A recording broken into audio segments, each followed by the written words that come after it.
কোনো ইমাম যদি সুদের কারবারের সাথে জড়িত হয়, সুদি লোন নেয়, সুদ দেয়, সুদি লোন দেয়, যে কোনোভাবে সুদের সাথে সম্পৃক্ত হয়, তাহলে এই ব্যক্তিকে ইমাম হিসাবে নিযুক্ত করা জায়েজ নাই।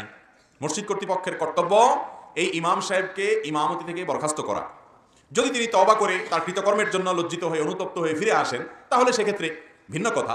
কিন্তু যতক্ষণ পর্যন্ত তিনি এই অপকর্মে লিপ্ত আছেন, ততক্ষণ পর্যন্ত তাকে আর ইমাম হিসাবে নিযুক্ত করা বা ইমাম হিসাবে তাকে বহাল রাখা, এটা মসজিদ কর্তৃপক্ষের জন্য জায়েজ নাই।